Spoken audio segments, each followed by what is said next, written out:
welcome Josh from Palabra Media. Thank you. Thank you, Carolina. I really appreciate the opportunity. I had a chance to talk to a lot of you before this, which is amazing because I can kind of cater my message to what a lot of you are currently doing, what you're struggling with, and it all fits really well with the presentation I have today. So, like Caroline mentioned, I'll introduce myself. My name is Joshua Molina. I own a marketing agency called Palabra Media. We work with Hispanic business owners as well as major brands that want to get into the Hispanic community. Our office is right here in Heritage Headquarters, so we love doing these events and we love being out in the community. So that's a little bit about me. I want to talk to you about the topic we're talking about today, which is you don't own your audience, and that's costing you more than you think. So I think a lot of people, and I know we talked about social media, we talked about a lot of different types of marketing that you might currently do. But one of the things that I'll start with is if you have, how many people here have social media? I think everybody does. How many people have an email list that they work off of? Okay, that's a little bit less, right?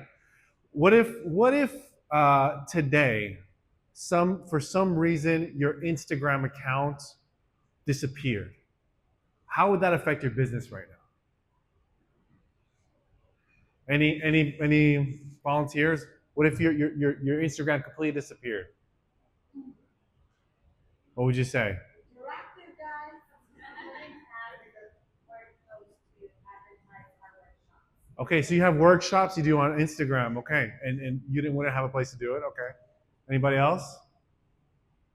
So this is something that actually does happen sometimes. So we call this the rented audience. So when you have organic, which is huge, we really definitely want. Thank you. Oh, perfect. Clicker. We definitely want to focus on organic growth. It's a huge factor in a lot of the marketing we do, but organic reach is getting a lot harder. There's a few different reasons why. In the past, we did a lot with SEO. People went on Google to search things. Where are people searching now? AI. So people are going to ChatGPT. They're going a lot of places. So organic exposure is a lot harder. Ad costs are going up. So you used to be able to do meta ads with a smaller budget, Google ads, PPC ads. Those costs are going up, and our budgets most of the times aren't matching.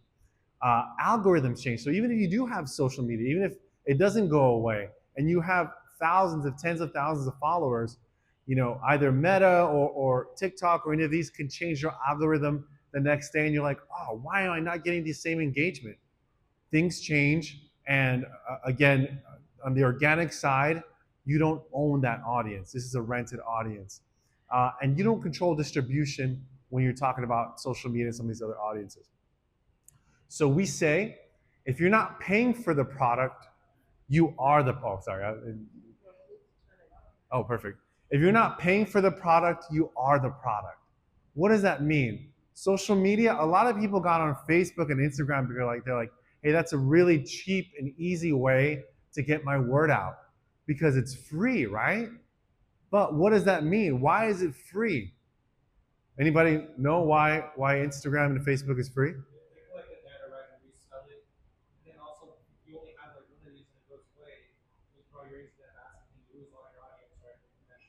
Absolutely. So Instagram, Facebook, TikTok, they're giving you a platform for free because you are the product.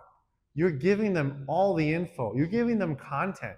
Like if somebody had a website and they said, hey, I need to create content. I need to, go through. I need to pay for a videographer.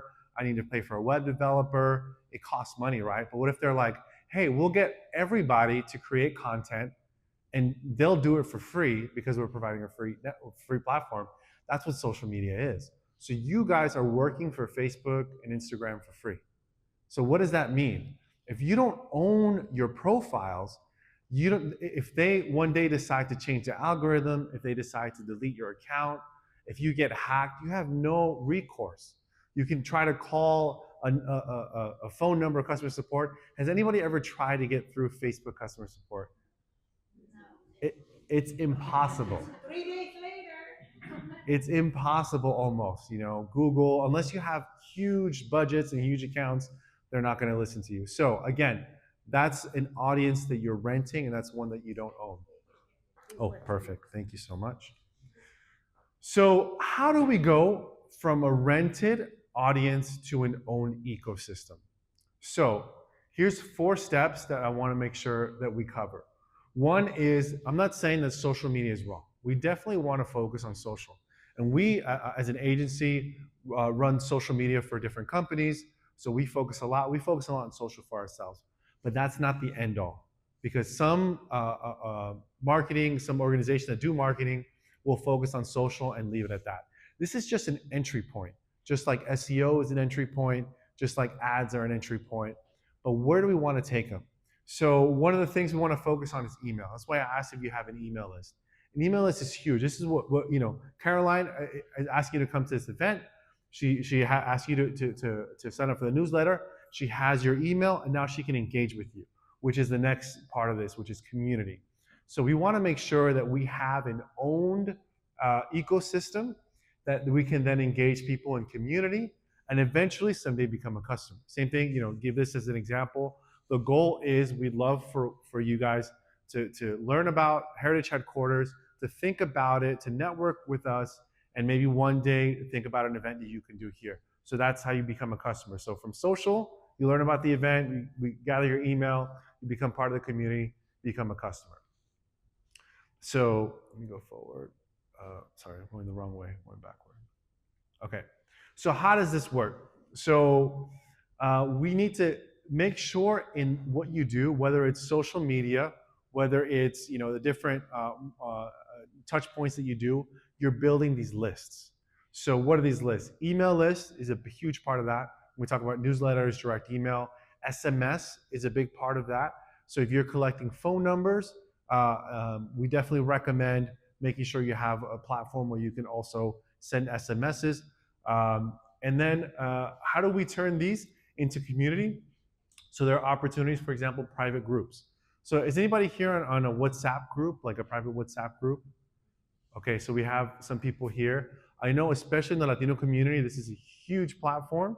So even though WhatsApp is teetering on between social and owned, it's still, you have these contacts, you have a way to build community, and you have a way to keep that community engaged. Because this is the second part. How do we turn email lists and SMS into private groups and memberships? So again, I'll give Caroline as an example because she's doing an amazing job at this. So in Gente Connect, the group that's providing this has a membership-based organization. So we have free events, or they have free events. They also have a membership. So now she can engage the members on different events. She can have these exclusive opportunities for them, and she does. So this is an event that's open to the public right now, but there's also exclusive events that are member only. We have they have opportunities outside of Heritage where it goes. They do things at like the sports, Diamondbacks. So at the Botanical Garden, like a lot of different things. So now she's engaging her membership. She's creating membership.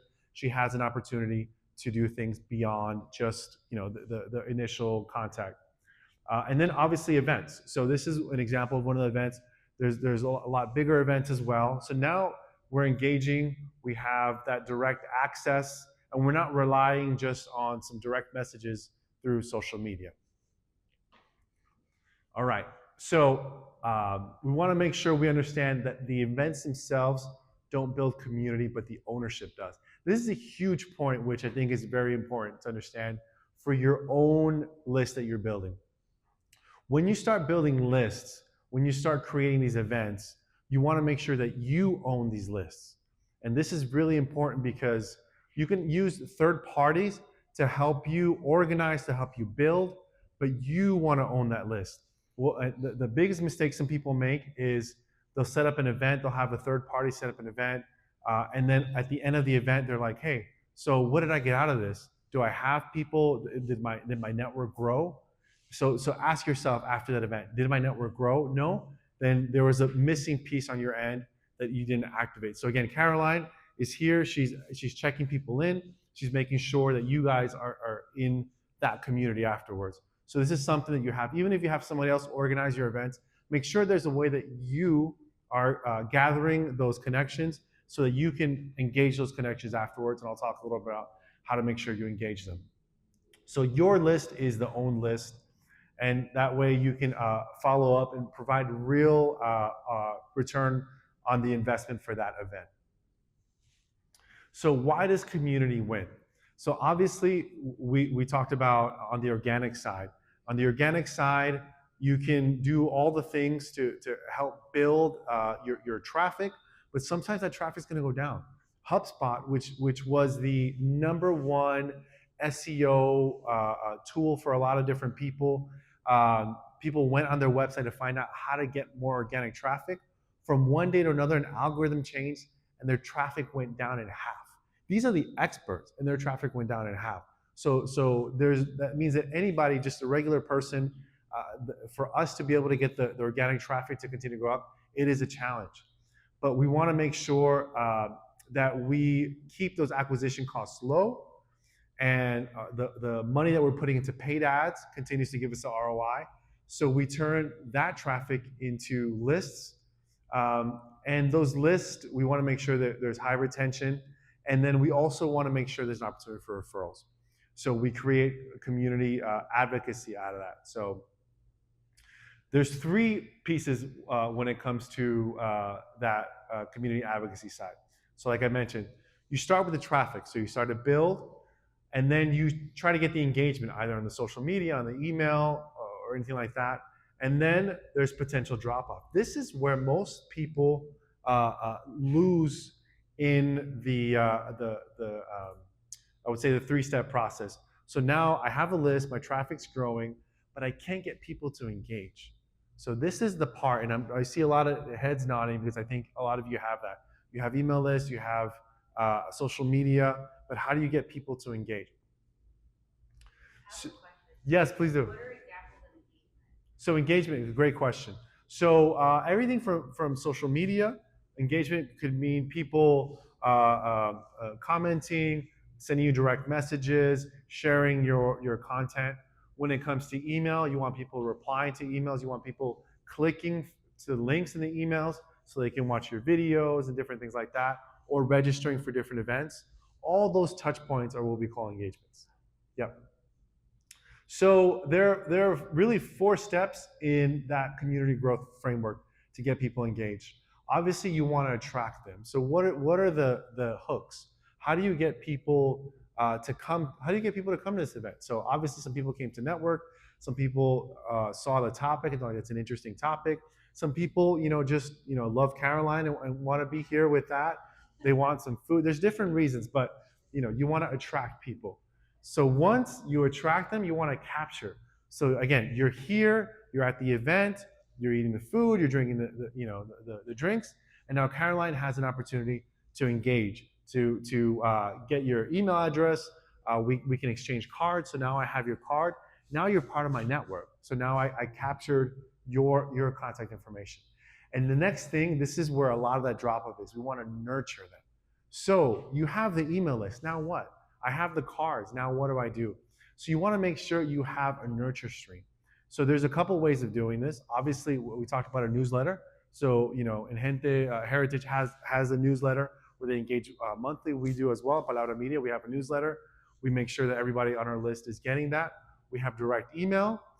We also have, like I mentioned, WhatsApp groups. We have opportunities for people to engage again. So we want return visitors, we want return customers. So again, we're offering value.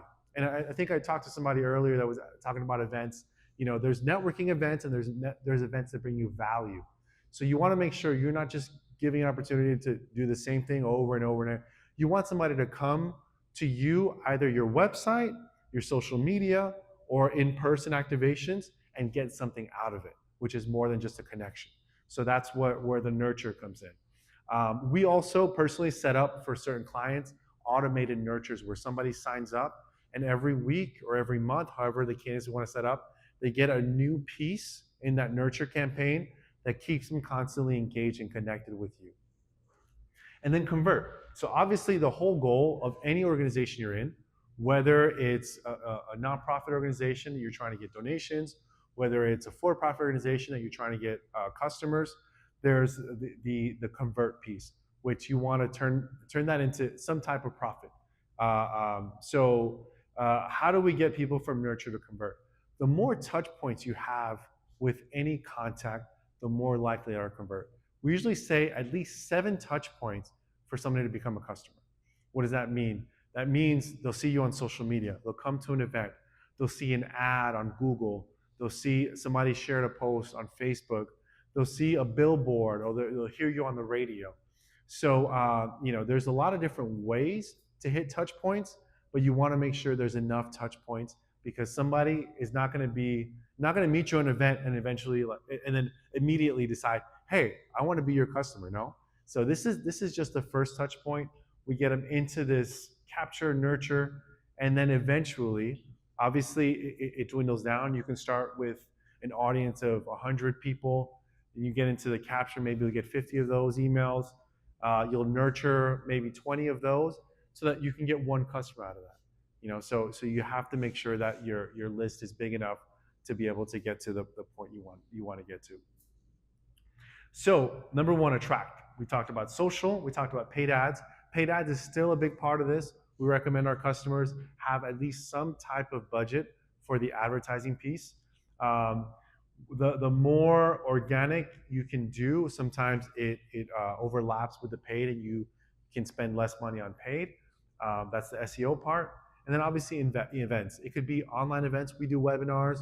We do in-person events. Different ways to get to the touch point. So once you get that, you want to capture them. So if you're doing social, if you're doing ads, especially on the ad side, I've seen a lot of people that do ads wrong, where they put all this budget on ads to get to their website, and there's nothing for them to capture. That is the worst waste of ad money that you can ever do. You want people to go to a specific landing page if you're doing an ad, because in that landing page, there's a capture. They can put in their email, they can put in their phone number. Now you're in the ecosystem, right? You don't want people to just go to the homepage. So SMS, you want lead magnets. Lead magnets are, does anybody know what lead magnets are? Yeah, like something that you sign up for, and after I sign up, we get that exchange, whether it's like a tutorial or like a cheat sheet or something like that. You get in return for signing up for your newsletter. Absolutely, because people, you might not be enough to just say, hey, I got to a landing page, I'm going to sign up. You want to give them some type of value. That's what we talked about before.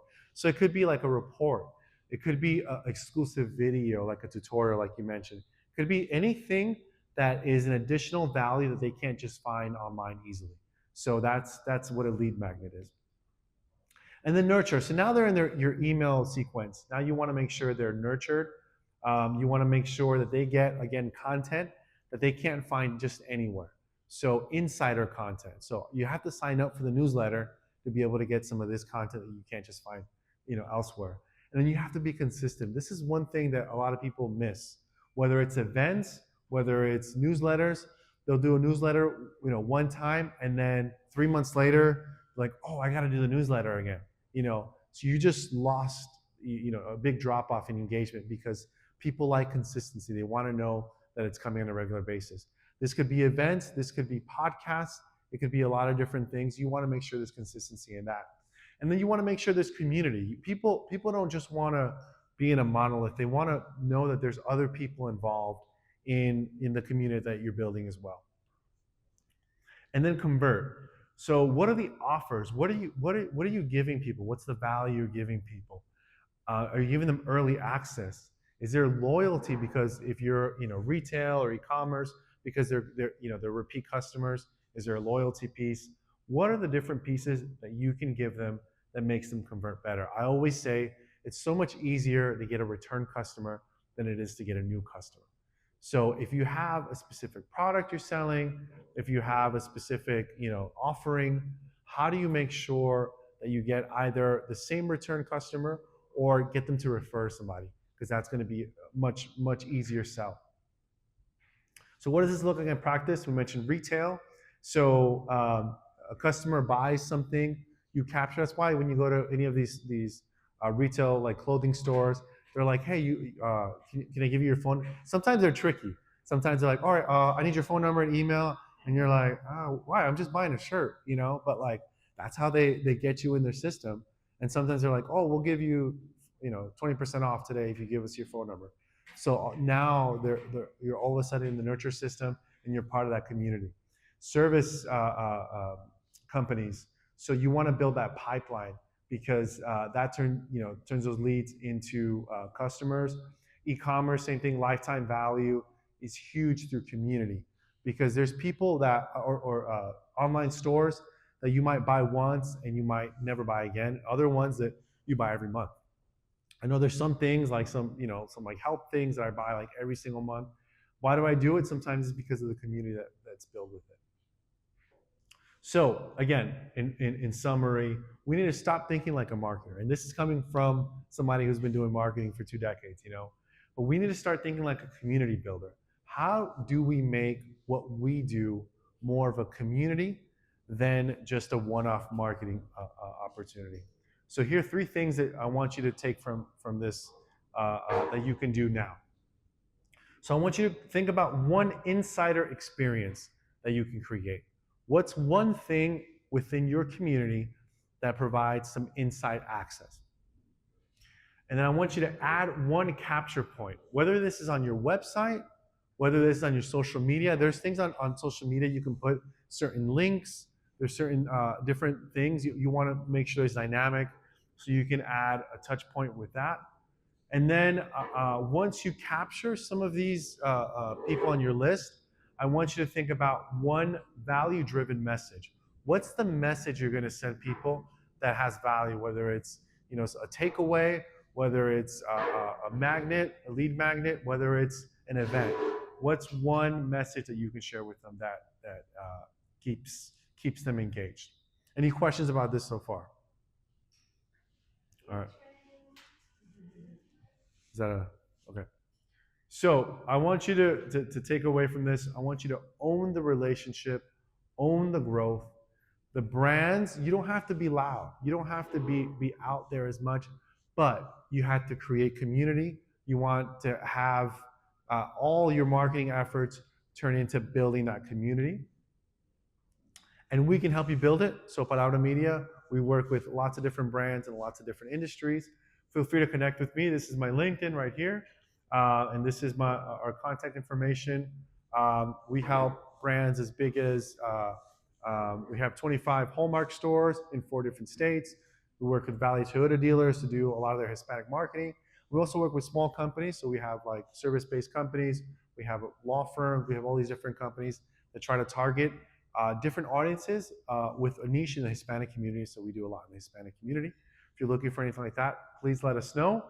And come build a community with us. So either connect us on LinkedIn, follow us on social, and we'll find an opportunity for you to be part of us, sign up for our newsletter, and we can build a community together. So that's us.